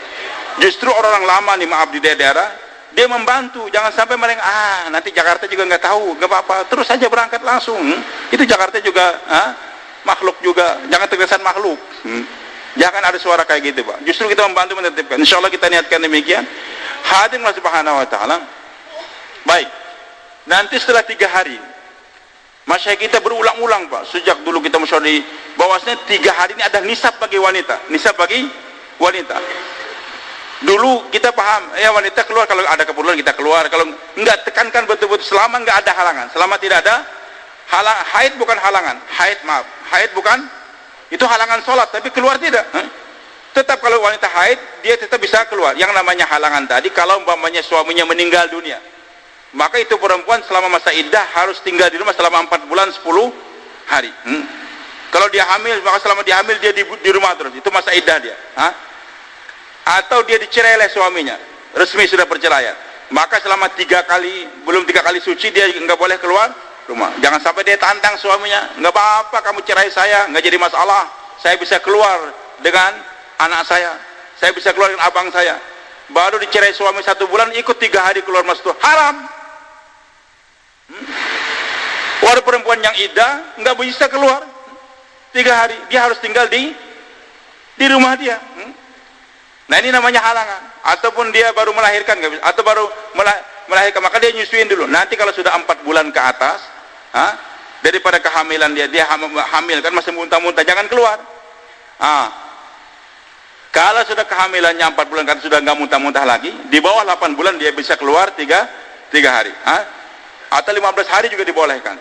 Tapi untuk keluar 40 hari perempuan yang hamil sudah nggak boleh lagi keluar. Begitu pula hadirin perempuan yang menyusui juga. Kalau dia sudah 4 bulan ke atas, dia bisa keluar 3 hari juga. Tapi dengan syarat itu bayi ada perempuan lain yang menyusui. Atau ada memang perempuan tadi nggak bisa nyusuin dia, maka anaknya nggak tergantung dengan dia, maka boleh dia tinggalkan.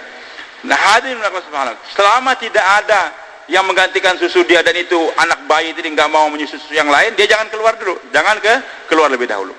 Baik, hadirin Allah, setelah 3 hari dia keluar, kita jaga lagi 3 hari, akan untuk berikutnya 3 hari lagi. Setelah 3 hari 3 kali, maka kita galakkan keluar untuk 15 hari. Ini yang paling afdal. Paling tidak keluar berapa? 10 hari. Di Pakistan nggak ada 10 hari Pak, semuanya 15 hari. Semua 15 hari ini di Pakistan. Cuman di Pakistan tadi bagusnya begini.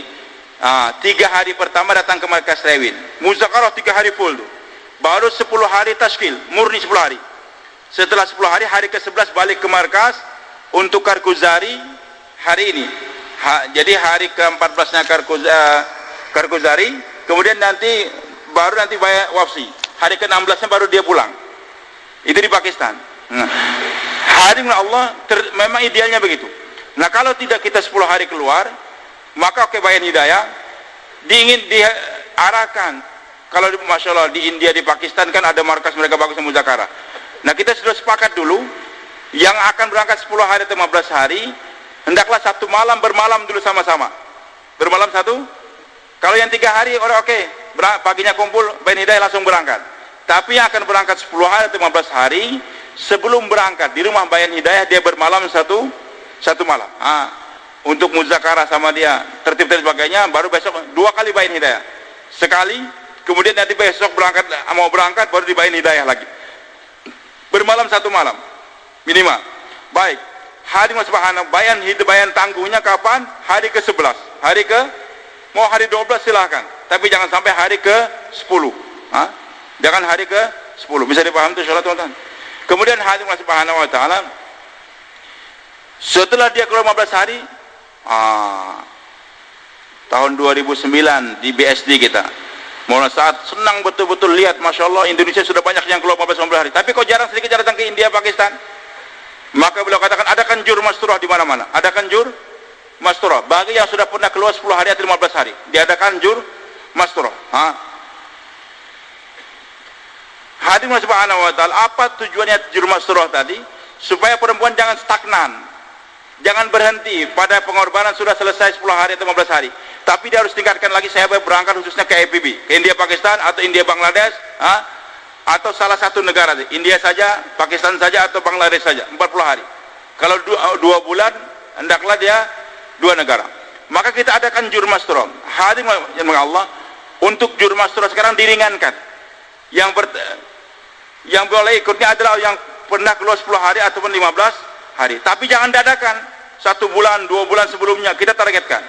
Bahkan masih kita inginkan sekarang jur masturah yang tadinya sekali setahun, digalak maksimal 2 kali.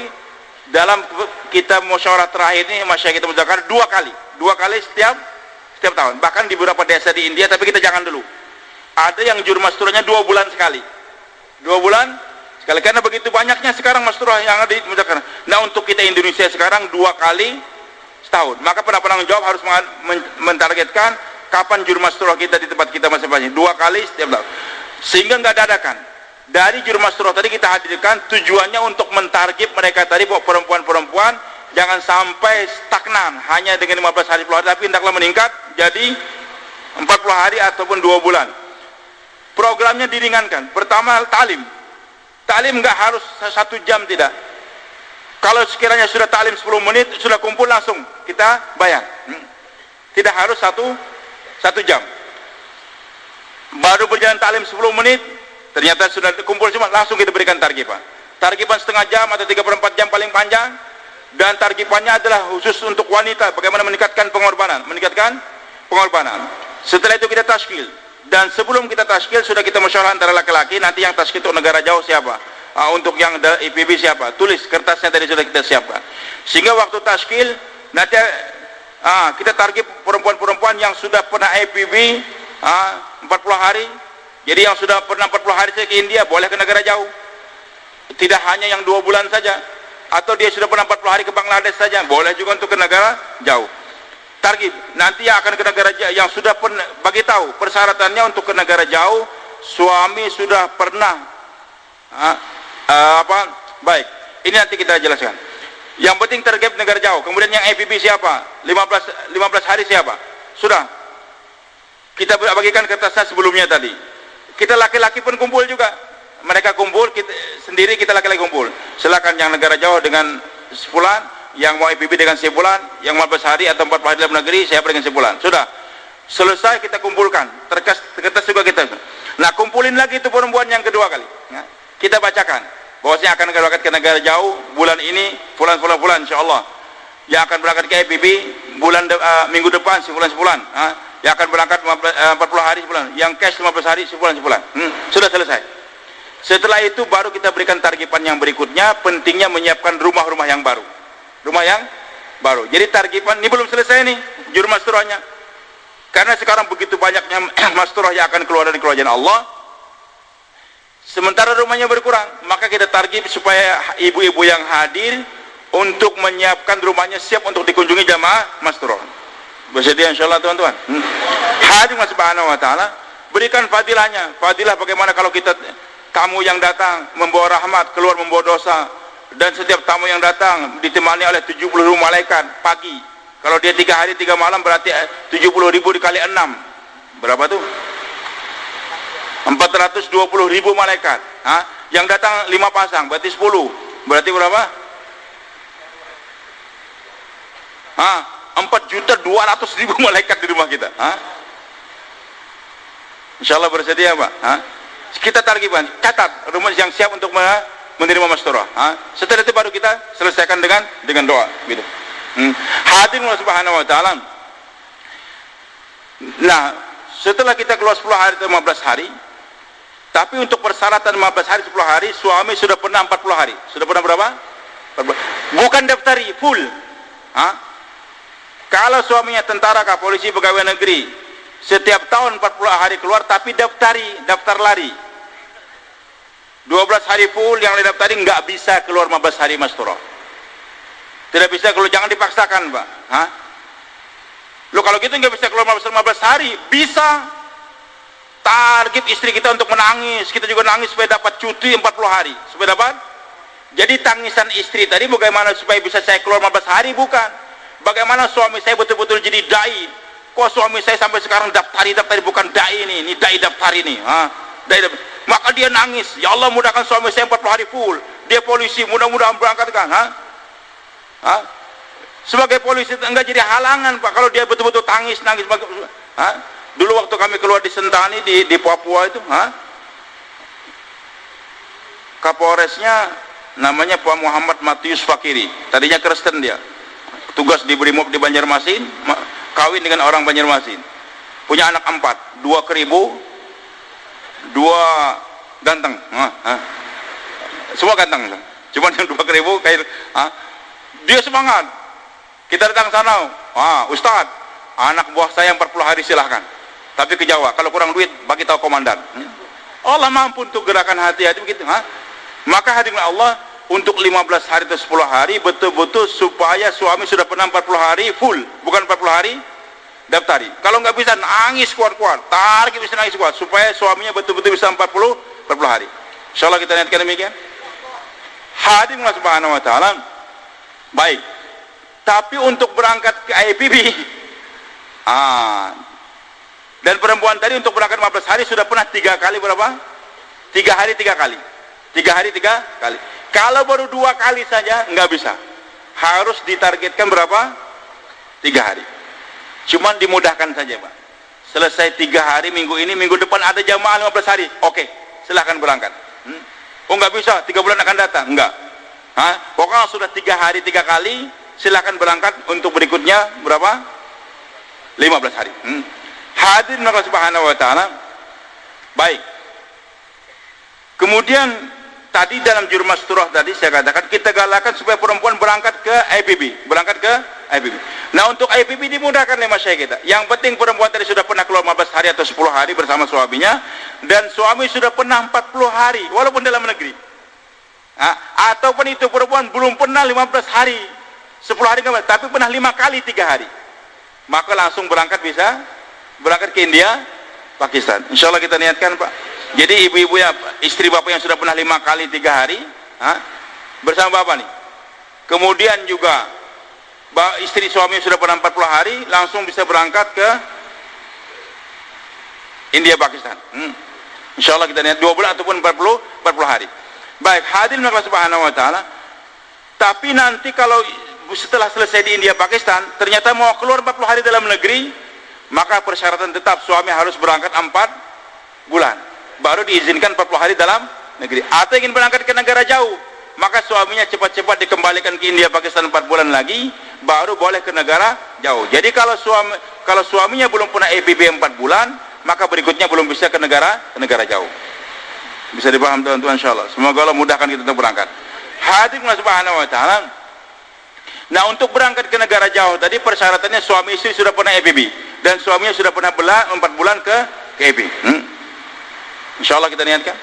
Sekarang suaminya duda. Duda dengan janda. Dia punya suami istri sudah pernah EPB, sama-sama dulu 40 hari atau ternyata istrinya meninggal. Meninggal dunia. Ternyata di sana ada janda. Sudah pernah bersama suami juga EPB, sudah pernah bersama atau belum EPB? Maaf. Suami istri sudah pernah 15 hari. Ternyata ini istrinya meninggal, itu suaminya setelah masa iddah kawin. Setelah kawin langsung honeymoon 2 bulan EPB. Boleh? Boleh, Pak. Boleh.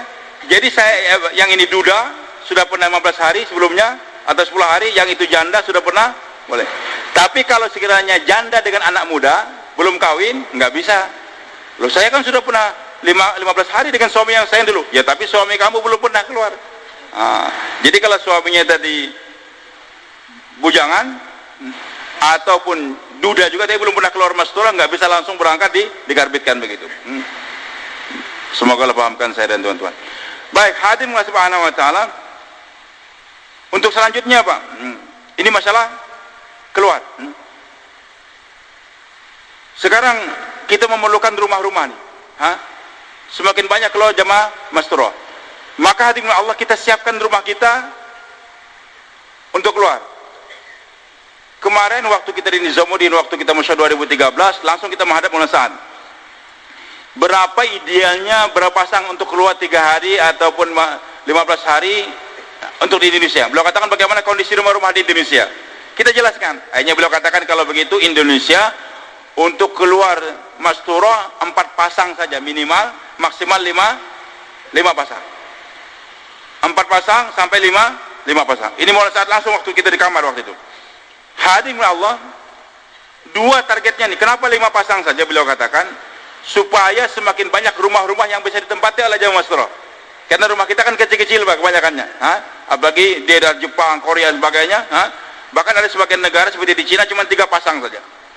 Baik, Indonesia 4 pasang. 4 pasang sampai 5 pasang. Supaya nanti tujuannya semakin banyak rumah-rumah yang bisa ditempati. Kalau 7 pasang kan rumahnya kecil, WC-nya cuma 1.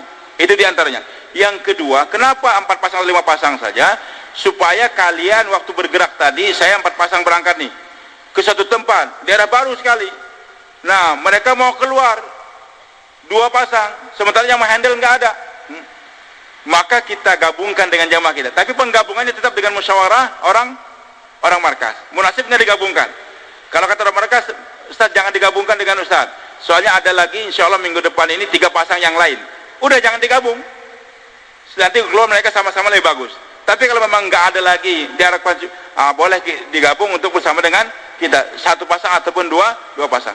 Ataupun saya kirim jamaah sudah pernah semua 3 hari 3 kali.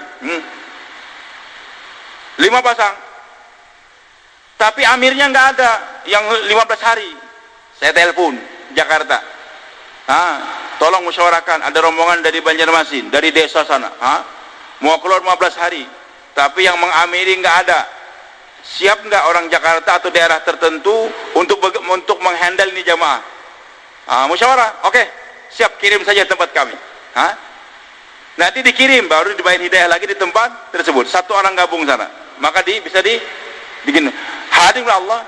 Tapi dalam bayan-bayan berapa kali masyayikh kita datang kemari, Pak, dalam kunjungan dia 16 kawasan, masyayikh kita selalu beritahu boleh sampai 6 pasang, boleh sampai 6 pasang. Maka kita musyawarah tadi itu. Jadi tetap kita berpegang pada kata Musaad 4 pasang sampai 5 pasang. Tapi kalau kondisi mendesak sekali ini, ternyata dia datang dari jauh sekali, ini 1 pasang, kalau pulang dia kasihan, itu dimusyawarahkan. Dimusyawarahkan bukan berarti haram, nggak bisa harus 5 pasang saja. Maka itu kondisional. Tapi tetap kita usahakan 5 sampai 4 pasang saja. Insyaallah kita niatkan demikian, Pak. Nah, yang penting kita bersemangat untuk kita siapkan rumah sebanyak-banyaknya. Rumah gubuk atau rumah tembok. Yang punya rumah tembok siapkan, rumah gubuk juga siapkan. Karena ujar Nabi SAW, ini agama akan masuk setiap rumah. Rumah gubuk ataupun rumah tembok. Baitul madarin wa wabarin. Baitul madar maksud rumah yang kokoh, atau wabar rumah yang terbuat daripada tenda saja. Jadi Nabi sudah prediksikan ini jamaah akan bergerak terus, nanti akan masuk setiap rumah tembok ataupun gubuk. Bisa dipaham, teman-teman? Bagaimana saya katakan kemarin? Kami keluar ke Irian Jaya 40 hari, sampai 13 kali naik pesawat. Terakhirnya sampai di Merauke. Di Merauke bukan di kotanya, masuk lagi desa jauh, 2 jam lagi sampai di sana, hujan lebat, becek. Waduh, gimana, mobil nggak bisa, motor juga nggak bisa. Akhirnya kita dipinjamin sepatu board oleh kawan-kawan Karkundi di sana, di tanah tebing merah, apa namanya itu, pokoknya di Merauke sana. Akhirnya istri kita mau jatuh berapa kali, sampai masuk ke rumah sana. Sebenarnya rumah yang disiapkan di sana Ustadz katanya yang bagus, tapi becek nggak bisa di sini saja. Masuk rumah kita, ternyata air hujan berjatuhan dari atas. Ada air hujan, ada air mata juga. Waduh, kasihan juga istri kita nih. Sementara Pak Cecep sedang ke London keluar dengan Ustaz Zamzam, Pak Daud makanya. Alhamdulillah, saya senang betul waktu itu. Kita targib. Alhamdulillah, walaupun kadang-kadang demikian, ternyata kita menjadi pelaku hadis Nabi SAW. Nabi katakan ini agama akan masuk setiap buah rumah, gubuk dan tembok. Kita masuk gubuk, Pak Cecep masuk tembok. Semua pelaku hadis Nabi Muhammad Sallallahu Alaihi Wasallam. Awal-awal kami daerah transmigrasi sana, daerah Trans. Orang dulu, transmigrasi yang dulu, Pak. Tahun 90-an. Masih rumahnya mereka dibikinkan oleh pemerintah rumah, WC-nya 25 meter di belakang. 25. Kita mau masturah gimana? Tenang saja. Ambil terpal besar, buat dinding antara rumah sampai WC. Keluar ke sana. Rumahnya gubuk WC. Wah, tuan rumahnya senang betul, senyuman petani miskin. Alhamdulillah Ustaz, rumah saya bertambah 25 meter loh panjangan. Tak lihat sana. Berjalan. Jadi enggak harus rumahnya begini-begini, enggak. Rumah gubuk oke, rumah tembok. Datang rombongan dari Kuwait berapa tahun yang lalu. Mereka terus terang, istri kami enggak bisa hidup tanpa AC. Dan enggak bisa hidup di rumah yang sempit. Tolong siapkan kami rumah yang besar yang ada AC. Ya kita siapkan. Akhirnya kawan-kawan dari Jogja siapkan rumah, nyewa AC-nya waktu itu 3 hari 500.000, nggak jadi masalah. Bersedia insya Allah kawan-kawan. Jadi kita siapkan di rumah tembok, nanti suatu saat ada tamu yang nggak kuat tanpa AC, kita siapkan juga rumah gubuk untuk mewujudkan hadis Nabi kita Muhammad SAW. Siapa yang siap untuk siapkan di rumahnya untuk terima masturah, Pak? Hadir Allah Subhanahu wa taala. Kalau sudah siap, kita minta ditafakut sama Tuhan. Dan hadir Allah, kalau kita siap untuk menerima masturah tadi di rumah kita, maka jangan sampai ada laki-laki yang bermalam. Bukan balik saja, mumayyiz. Umurnya mungkin baru 11 tahun belum balik, tapi sudah lihat, oh nih, ibu-ibu yang cantik dan sebagainya. Jangan sampai.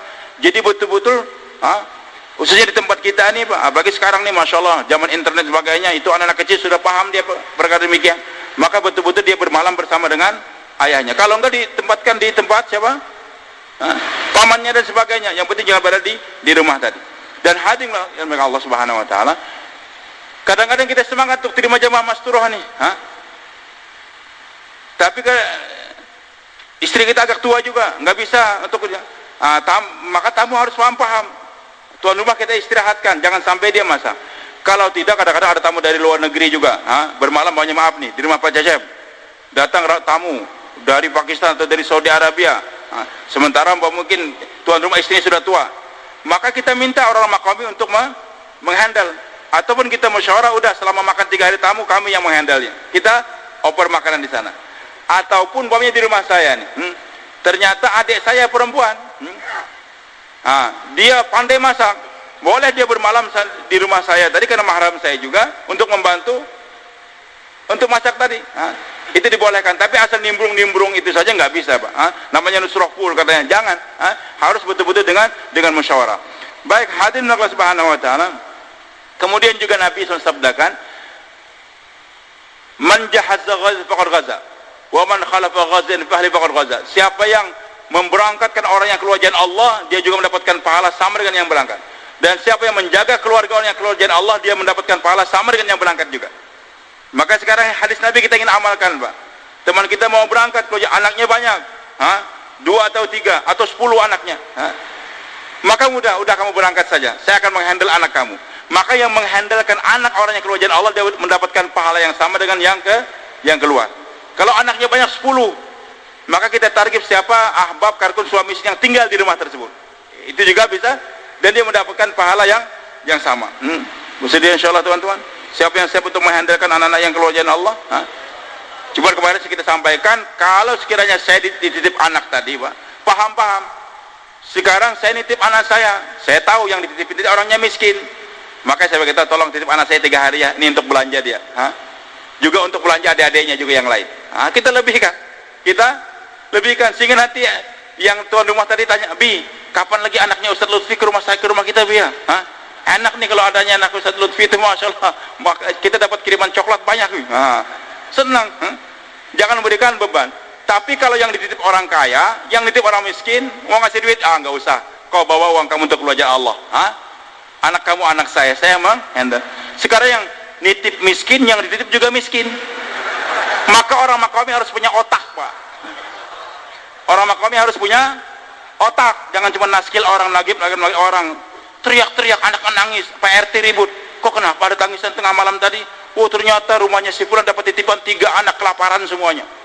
Ini orang Makomi berdosa semua nih, walaupun sudah keluar negara jauh dan sebagainya tadi. Harus paham. Oh, Pak Ahmadi, assalamualaikum, saya lihat ada anaknya Pak Sulaimannya di rumah Bapak ya. Maaf kebetulan kalau namanya sama 3 orang, tolong uang buat anaknya Pak Sulaiman, buat anak Bapak juga. Berapa kita kasih? 100.000, 200.000, maka 3-3 dapat pahala. Yang pelihara anak yang ngasih B juga. Bersedia insyaallah, Pak? Siapa yang kalau ada anak karkun 3 ditip, bagaimana? Kita jangan biarkan. Jangan sampai doa, ya Allah, berkat anak Sulaiman yang menangis di rumahnya Pak Rahmadi, turunkan hidayah ya Allah. Sementara uang di kantong kamu banyak. Bersedia insyaallah, teman-teman. Baik, hadirin Allah Subhanahu wa taala, itu diantaranya, Pak. Kemudian Allahu Akbar. Tadi jadi kita nusrah, baik nusrah jamaah yang datang ataupun yang akan berangkat keluar jalan Allah Subhanahu. Kemudian yang nitip anak juga, Pak. Kalau setelah macam-macam berarang, setelah dititip anaknya gemuk, sehat, tapi ada juga yang dititip anaknya ceking, kurus, maka kita sabar. Itu tangisannya Ismail, tangisan Hasan dan Husain, semua akan diterima oleh oleh Allah Subhanahu wa taala. Kadang-kadang gitu, tapi jangan takut, insya Allah. Saya sudah pengalaman kelahi dengan iblis, Pak. Paling kuat iblis itu nangiskan anak 3 hari, Pak. Berapa hari? 3 hari. 4 hari dia sudah nyerah, insya Allah. Hadirin Allah Subhanahu wa taala, ini diantaranya. Yang penting kita inginkan supaya Allahu Akbar. Kemudian juga masyayikh kita berkali-kali mengingatkan jamaah yang akan ke India Pakistan supaya ada mutarjimah. Selain mutarjim juga istri juga paham, bahkan bahasa Inggris yang diutamakan. Kalau enggak bahasa Arab atau bahasa Urdu, salah satu bahasa tadi. Maka kita tidak akan memberangkatkan sekarang, kan ditegur oleh masyayikh kita. Kita tidak akan memberangkatkan jamaah ke India Pakistan tanpa ada yang terjemah. Maka banyak sekarang ini jamaah masih belum bisa diberangkatkan karena belum ada terjemah. Maka mulai sekarang ini kita target istri kita untuk belajar bahasa, bahasa Inggris, bahasa Arab dan sebagainya. Dan orang kita ini Allah mudahkan bahwa untuk pintar cepat belajar bahasa tadi. Sehingga hadirin Allah, karena kalau kita nggak bisa bahasa apa di sana melongo-melongo saja. Sampai kemarin berapa tahun lalu kami baru ketemu Maulana Ahmad langsung marah-marah. Ini gimana kamu? Indonesia dikirim tanpa terjemah, cuman diam saja. Memang masyarakat kita kadang marah gitu. Maka kita harapkan hadirin kita ajarkan istri kita. Insya Allah kita niatkan demikian. Hadirin Allah Subhanahu wa taala. Kemudian untuk berangkat ke negara jiran, Pak. Ke negara jiran. Maka itu Allahu Akbar. Hadirin Allah, diarahkan oleh para masyayikh oleh dulu kita, Pak, untuk yang berangkat ke negara jiran tadi, dia sudah pernah 15 hari keluar jalan Allah. Kemudian di samping sudah 15 hari, juga di antara jamaah ada yang sudah berangkat EPB. Salah satunya ada yang berangkat sudah pernah ke India, Pakistan. Kalau belum ada, jangan berangkatkan ke negara jiran. Nah, kemarin tuh ada kebijakan daripada beberapa orang kita, oh ini sudah 10 hari, dia 3 hari. Belum berangkatkan saja. Nah, tapi untuk kita masih kemarin kita musyawarah untuk perkara ini yang belum pernah 15 hari, tapi sudah berkali-kali 3 hari mau ke negara jiran, pending dulu. Kita sudah ajukan surat ke Nizamuddin diizinkan atau tidak. Idealnya tadi saya katakan yang mau ke negara jiran supaya betul-betul sudah pernah 15 hari atau 10 hari, dan di antara jamaah tadi 5 atau 4 pasang tadi sudah ada yang ke EPB. Kemudian hadirin Allah yang di Pulau Batam atau Medan atau yang di Nunukan, yang Kalimantan sana, atau yang di Papua mungkin satu saat yang di Irian mau berangkat ke negara jiran dekat, mungkin tidak bisa ke Jakarta, tapi tetap tafakutnya dikirim ke Jakarta. Kami dari Batam akan berangkat ke Singapura 15 hari, insya Allah tanggal sekian-sekian, tafakutnya kirim ke Jakarta. Setelah Jakarta meneliti, musyawarahkan, oke, silakan berangkat. Maka jangan diberangkatkan dulu sebelum ditafakutkan ke Jakarta. Karena banyak keluhan-keluhan, Pak, dari Singapura, dari Malaysia khususnya, kok ini kenapa jamaah dikirim kemarin, jamaah belum bisa apa-apa dan sebagainya. Sehingga untuk itu hadirin Allah kita sudah bagi tahukan supaya yang akan berangkat ke negara jiran tadi tafakutnya dikirim ke Jakarta. Setelah dapat persetujuan baru kita berangkatkan. Insya Allah siapa? Yang penting kita ada niat untuk membawa istri kita keluar jalan Allah, tapi dengan tertib yang kita inginkan. Insya Allah.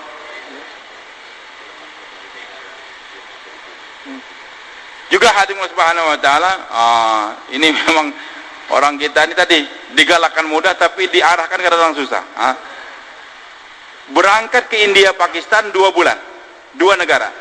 Tapi kalau terpaksa 1 negara 40 hari 1 negara saja. 40 hari 1 negara. Jadi ke India, ke Pakistan, ke Bang minimal 40 hari. Jangan sampai 1 bulan dengan alasan pegawai negeri cuti cuma 30 hari, nangis lagi supaya dapat cuti 40 hari. Tapi seringnya itu bukan masalah cuti, masalah tiket murah. Tiket murah kalau umpamanya pulangnya kan berangkatnya tanggal 1 Januari atau nanti pulangnya tanggal 12 tanggal 1 Januari, tanggal 10 Februari umpamanya kan. Tapi tanggal 1 Februari itu tiket murah sekali. Kalau tanggal 10-nya mahal. Akhirnya kita beli yang murah, lanjutkan di Indonesia. Ini enggak, Pak. Jangan di-korting ini agama. Jangan di-korting. Kerjakan, sempurnakan. Wa atimul hajja wal umrata lillah. Sempurnakan, haji sempurnakan, umrah sempurnakan. Maka masih kita kerjakan katakan dalam kerja dakwah, sempurnakan dua, sempurnakan waktu dan sempurnakan amal. Waktunya sempurnakan 40 hari 40 hari, amalnya juga disempurnakan, sebagaimana puasa dari subuh sampai maghrib, itu waktu. Amalannya baca Quran, zikir, jangan ghibah dan sebagainya.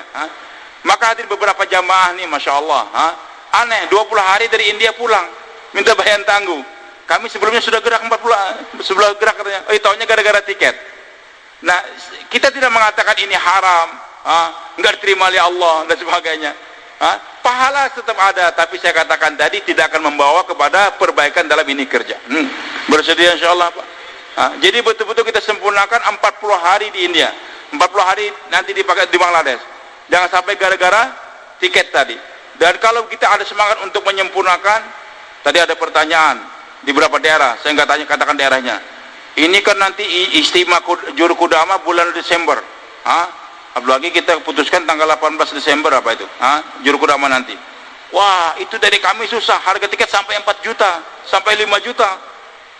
Tolong dipindahkan bagaimana tanggal? Bulan jangan, Pak. Sebagaimana haji, wukufnya tanggal berapa biasa tuh? 9 Zulhijjah kan? Cuma tanggal 9 Zulhijjah itu mungkin bertepatan dengan nanti Desember. Fix season, harga tiket mahal sekali. Kita minta dengan pemerintah Saudi atau ulama dunia, tolong kita pelaksanakan hajinya dirubah saja bulan Sya'ban, bisa begitu, Pak? Jangan gara-gara tiket mahal kita robah waktu. Tidak, saya sempurnakan. Yang penting kita ingin menyebut target, nanti Allah mudahkan keuangannya. Saya kemarin ketemu kiai di Belitung, waktu kunjungan kami, itu kiainya ajib. Yang penting saya semua berserah kepada Allah, Ustaz. Alhamdulillah, saya ngajar. Dulu harga tanah murah 6 juta, saya nggak bisa beli. Naik lagi 40 juta nggak bisa beli. Tapi aneh, di saat harga tanah 120 juta, Allah mudahkan saya beli. Ya. Bersedia untuk menyempurnakan, insyaallah. Jadi jangan sampai kita diskon-diskon nih agama, Pak. Ya Allah, saya sudah mau berangkat nih, cutinya bulan Januari, tapi harga tiket mahal. Ya Allah, sempurnakan. Allah akan sempurnakan, insyaallah, Pak. Kita niatkan. Apa lagi yang lain? Apa? Usul dakwah. Banyak sebenarnya kita muzakarahkan, Pak. Yang penting semua niat kerja, insyaallah. Juga muzakarahkan usul dakwah yang 16 ataupun 20. Hendaklah kita musyawarah satu sama lain. Tapi dengan catatan tadi, kita niat semua jadi pemain, jangan cuma jadi wasit. Insyaallah, Pak. Wasit kan cari kesalahan terus. Tapi pemain yang benar, pemain yang mau diarahkan. Jadi pemain tapi sembarangan juga, tendang sana tendang sana, nggak mau diarahkan oleh pelatih, malah merugikan. Akhirnya yang cetak gol sendiri ke gawang dia, malah merugikan sponsor. Siapa yang siap untuk berangkat ke negara jauh, Pak? Yang berangkat, yang belum EPP, siapa yang siap untuk berangkat ke EPP secepatnya? Masya Allah.